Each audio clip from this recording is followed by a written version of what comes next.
Welcome back. ہم بات کر رہے ہیں پاکستان سٹیل مل کی اور وہاں پہ کیا ہو رہا ہے. ڈاکٹر صاحب آپ نے گفتگو سنی ساری ابھی تک, پہلے کیا ہوتا ہے سٹیل مل کے ساتھ, اب کیا ہو رہا ہے, کیا آپ کو کوئی امید نظر آتی ہے کہ اس کیس میں جتنے ایکیوزڈ ہیں وہ پکڑے جائیں گے, پیسہ ریکور ہو سکے گا؟ آپ کا ایکسپیرینس کیا کہتا ہے؟ Where there is a will, there is a way. But the history of this government's last almost 3 years shows nothing will happen in this case. کیوں کہ ٹاپ سے ڈائریکشنز وہ نہیں ہیں, ٹاپ سے جو انڈیکیشنز وہ نہیں ہیں جو اس کیس کو فردر کنکلوڈ کرنے پہ ہونی چاہیے.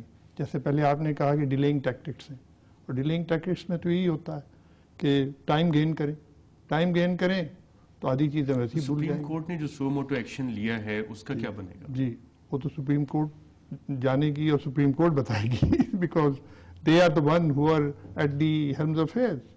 لیکن جہاں پہ ایگزیکٹو کا رول ہے, ایگزیکٹو رول سمپل ہے, اور یہ زیادہ بہتر سمجھتے ہیں, یہ تو فائنانس کے ہیڈ رہے ہیں, کہ اگر ٹیم پہلے کلین کریں, جو بھی ذرا ٹینٹڈ لوگ تھے ان کو سب کو نکالیں وہاں سے.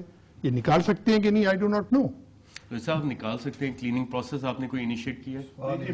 میرے پاس ایک ایکٹنگ چارج ہے, اور کسی بھی اس قسم کے پبلک سیکٹر انٹرپرائز, یعنی کہ آپ سٹیٹس کو مینٹین رکھنے ہیں کہ جب تک فیصلہ نہیں آئے گا آپ میں سٹیٹس کو مینٹین بالکل نہیں رکھ رہا ہوں, اور نہ رکھنا چاہیے.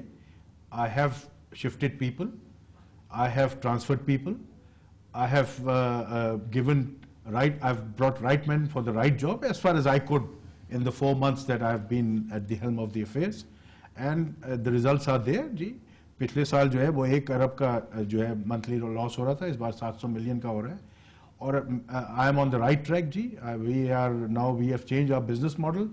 ہم جو ہے لوکل انڈیجنائزڈ را مٹیریل کی طرف جا رہے ہیں. ملے گا کہ نہیں ملے گا جو پوائنٹ آؤٹ ہوا ہے؟ دیکھیے سب سے پہلے تو میں یہ میٹر جو ہے یہ سپریم کورٹ کا سو موٹو ایکشن ہے, یہ میٹر سب جوڈیس ہے. آپ اس پہ مجھے ایسی بات بالکل آپ کی پوزیشن شاید کمپرومائز ہوگی because you yourself are a party. General صاحب آپ کے خیال میں اس کیس میں ابھی آگے جا کے کیا ہوگا؟ سٹیل مل کے حالات بہتر ہوں گے؟ اگر نہیں ہوں گے تو کیا وجہ ہے, اور اگر ہو سکتے ہیں تو کیسے؟ دیکھیں میں یہ کہنا چاہتا ہوں کہ پاکستان کی ایک مارکیٹ ہے 17 کروڑ لوگوں کی, ساتھ افغانستان کی بھی مارکیٹ ہے جہاں ہمارا سٹیل جا سکتا ہے تھرو بلوچستان, تھرو NWFP یہ پختونخوا. اس کے لیے آپ کے پاس سٹیل مل ایک ہے پورے ملک کے اندر, اور وہ بھی 1.1 ملین ٹن جیسے سب اکنامک سائز ہے.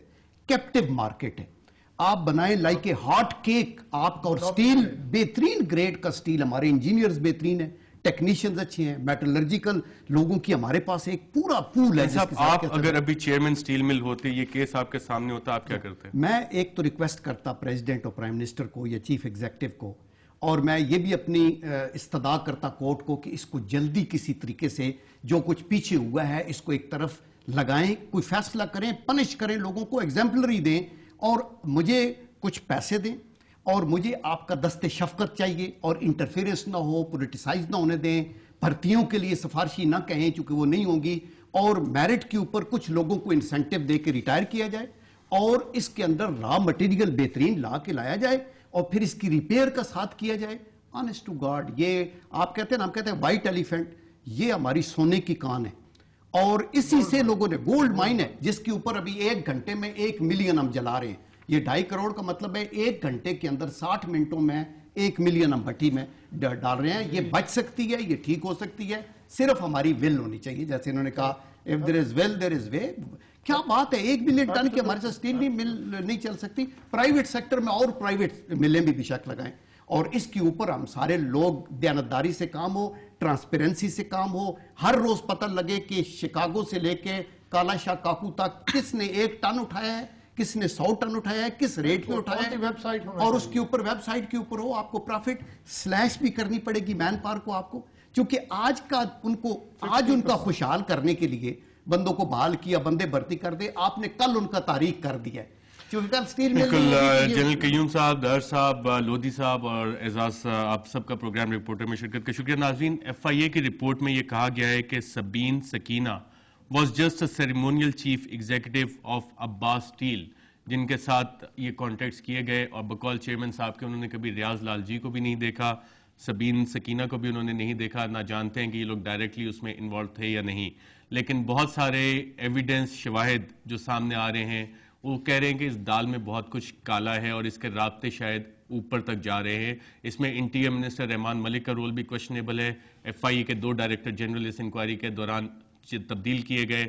تیسرے ڈائریکٹر جنرل ایف آئی اے کے جو اپوائنٹ کیے گئے اس کے اوپر بھی بہت سے سوالات اٹھ رہے ہیں کہ وہ انکوائری کس طرح سے کر رہے ہیں. اس کیس کے علاوہ اس کے رابطے پچھلے بقول ایکٹنگ چیئرمین کے پرائیویٹائزیشن کے اٹیمپٹ سے ملتے ہیں جو شوکت عزیز نے کی, اور اس وقت سٹیل مل کے اثاثے بقول جنرل قیوم صاحب کے 21 ارب میں بیچنے کی کوشش کی گئی, جس وقت کے آفر اسٹینڈنگ آفرز تھیں 40 ارب روپے کی. اور اس کے بعد ہمارے ایکٹنگ چیئرمین لودھی صاحب نے ہمیں بتایا کہ کوک اوونز کی مد میں ہی صرف اس ایک غلط ڈیسیجن کی وجہ سے 30 ارب کا نقصان ہوا, اور جو سپریم کورٹ نے 2006 میں ججمنٹ دی تھی اس میں کوئی لائبلٹی فکس نہیں ہوئی تھی. اور اس وقت کے پرائیویٹائزیشن منسٹر آج کے ہمارے فائننس منسٹر ہیں. آگے حالات ناظرین کس طرح جائیں گے کہ اگر ان لوگوں کی اکاؤنٹیبلٹی نہیں ہوئی تو کیا آج ان لوگوں کی ہوگی, اور وہی کنٹینویشن اور دا سیم فیسز کنٹینیوئنگ جو آپ پہ بھی ٹیکس لگا رہے ہیں, مجھ پہ بھی ٹیکس لگا رہے ہیں, لیکن اپنی پاس ڈیٹس کا جواب نہیں دیتے. اس پہ آپ بھی ناظرین سوچیے گا, اور اگر آپ کے کوئی سجیشنز ہوں کہ ہم اپنے پبلک سیکٹر انٹرپرائزز کو کس طرح سے بہتر کر سکتے ہیں تو ہمیں reporter@dawnnews.tv پہ ای میل ضرور کیجیے گا. اجازت دیجیے, اللہ حافظ.